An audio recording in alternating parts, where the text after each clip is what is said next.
Hey everybody, this is Jim Hester. I'm a software engineer at RStudio. And today, I want to talk to you about one of my favorite parts of the R language, and one that I think is a little underappreciated. That is R connections. So, what is an R connection and why should you be interested in it? So if we have a file, here I have a file that's about 1.5 gigabytes in size. We want to read it. One thing that people really like about the data table fread function is the ability to pre-filter a file before, so you don't have to read in all of the data of the file. You can only read in certain rows. In this case, I'm using the grep command line tool to filter out only for those rows that contain the UNK characters for unknown values. This is really nice because you can read very large files and bring in only the data you need into R. And people often tout this as something unique to fread. So this file has about 14 million rows, and I only read in 6,000 of them by pre-filtering with the grep program. However, R has had for a long time, since R 1.2.0, which was released around 2001, R has had the ability to do the same thing with any of the R functions with the connections feature. What is a connection? If you look at the help for connections, you'll see there's a wide variety of connections, but the one in particular I want to talk about today is this pipe connection. So if we search in this help for pipe, we see that the description for pipe is the command line to be piped to or from. And so that isn't terribly evocative. So what does that actually mean? So you can actually use pipe connections to do exactly the same thing that we just did with fread, but using only base R functions. So if we use a call to read R and then use this pipe connection to create a streaming input to read CSV, we can use pipe and then our same command line program that we used in fread, and read those results using read.csv. And we can see that the number of rows in this result is exactly the same as we got from reading with fread. But you can actually do more things with connections. So there's other types of connections as well, such as the GZ file connection. What this does is read or write to a gzipped file rather than a regular file. And so we can do that. We can write to it using write CSV and just supplying the connection, the GZ file connection, as our output file. And then we can read from that same file using read.csv, again with the GZ file connection. And the nice thing about these connections is that you're not writing a file to disk and then compressing it. You're doing it all on the fly, so you don't have to ever have these temporary files sitting on your disk. And just for comparison, to show that we really are compressing these files, I'll just write a normal file using write.csv, and then looking at the file sizes, we can see that the GZ file is quite a bit smaller than the CSV.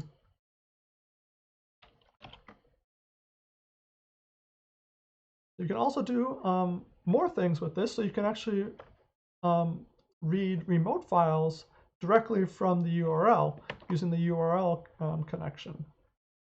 So here we're using the URL connection with the full URL to the file, and then passing that directly into read.csv. And again, you don't have this in any intermediate files here. The bytes are going directly from your internet connection into R directly without any intermediates. You can also use pipe connections when outputting, and this is really useful for writing to command line tools taking advantage of command line tools that give you more capabilities, such as the pigs command line tool. Oops. The pigs command line tool, which gives you multi-threaded gzip compression support. So the gzip compression we used with gz file is single-threaded. It's built into R, but it's only a single-threaded implementation. Pigs is a multi-threaded implementation, so it can be much, much faster for larger inputs. And again, we only need to use the pipe connection and pass that directly to write CSV. But this also allows us to use other archive formats that aren't built into R. So we can use write CSV with the pipe connection and then piping that to the 7-zip command line program to write to a 7-zip archive. So this is writing a single file called tf1.csv to an archive called tf.7zip. And we can actually read in another file. So I'm going to read in another file from that same data set, filtering it the same way I did before with the UNK string. And then I'm going to write that to this 7-zip archive. So I'll actually have two different files in the 7-zip archive. Okay, so I did that. And now I can verify that I now have two files in this by running 7-zip L, which lists all the files in the archive. We can see that there's two different files in here. And they're actually compressed files as well, because 7-zip is a compression format as well as an archive format. So they are quite a bit smaller, about 10 times as small if I'm looking at this properly. And then we can read just one of these files from that 7-zip archive, again, without having any intermediate files, using this syntax. And just using a pipe connection and passing it directly into read.csv. And here's our syntax. So this syntax is a little hard to look at first, but basically it's saying 7-zip, the E is extract, and this is the archive that we're extracting from. And then SO is saying that you want to output the values to standard output, which is where R is reading them from. And then finally, we want the file name that we want to output to standard output, and that's the second file in this case. And then I'm specifying header equals false because these files don't have any headers.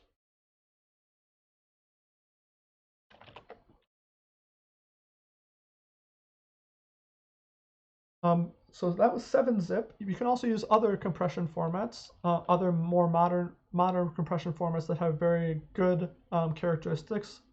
They compress files pretty well, and they're often extremely fast. The one I like the best is called Z standard.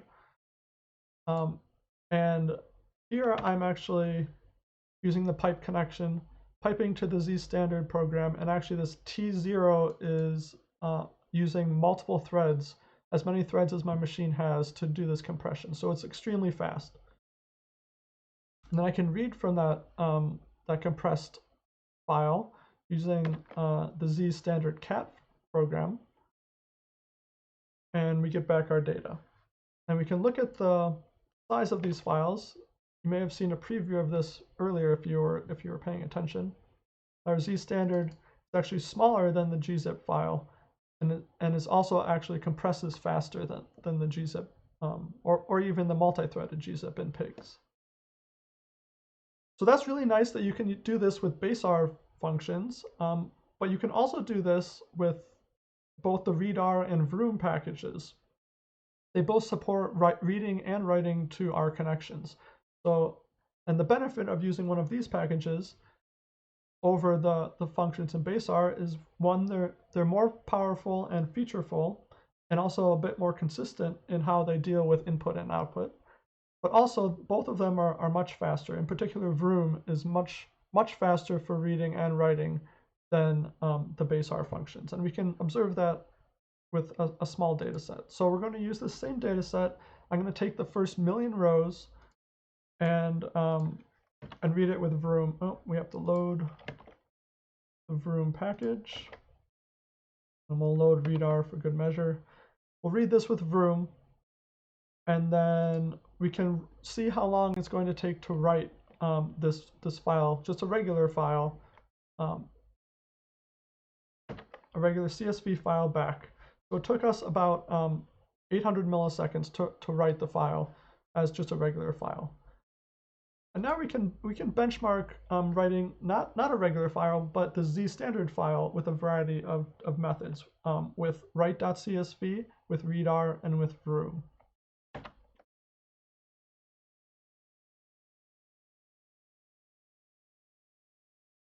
And this will take a little bit of time to run, but it shouldn't be very long. The longest one will likely be write.csv, but we'll see what the results show us. And here I'm using the multi-threaded version of Z standard to do the compression along inside a pipe connection. So you can see that all three of these packages can work with this type of connection.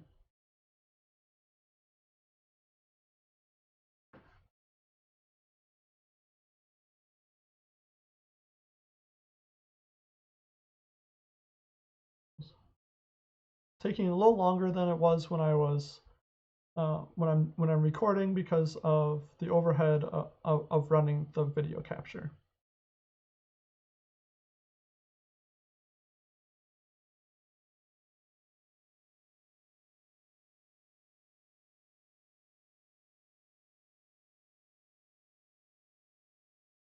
And once this is finished, okay. So we see that it took 15 seconds for write.csv to write these files. And it took 9.8 seconds for readr to write the files, this compressed file. And it only took vroom 1.6 seconds to write this file. And that's actually a little slower than I was expecting. Let's try running it again.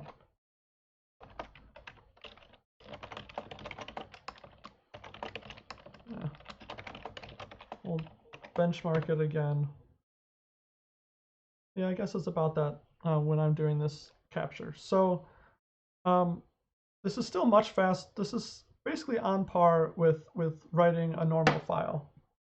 So it took around 800 milliseconds to write the file just as a regular file, and it's taking around 1.8 1.6, 1.7 seconds to write the file as a compressed file.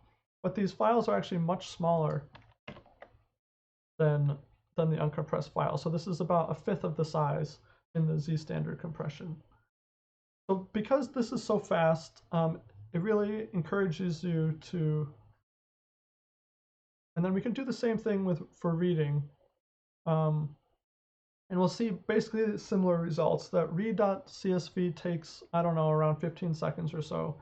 readr is intermediate between read.csv and vroom is very fast for reading as well from these connections.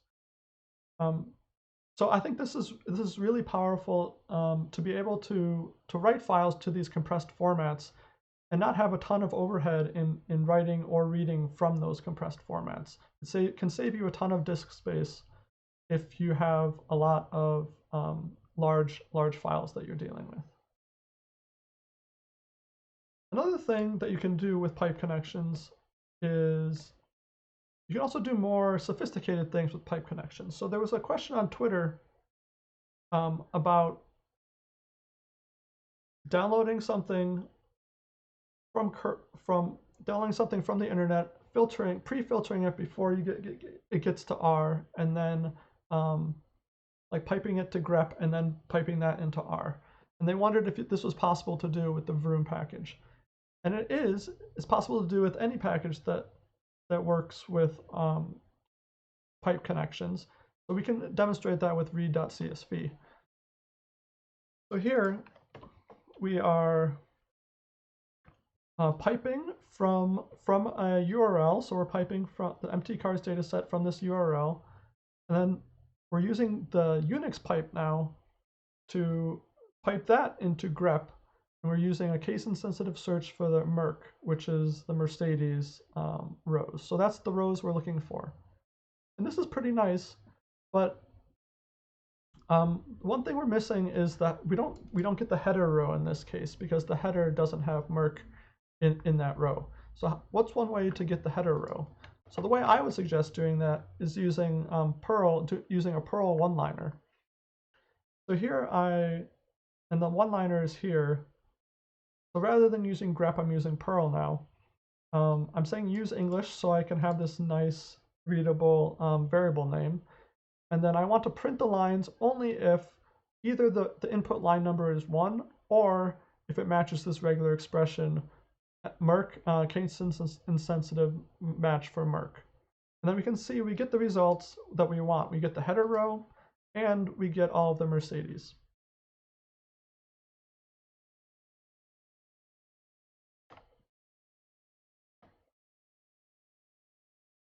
So I hope this gave you an appreciation for the power of pipe connections, and I hope that you will be able to use them in your work to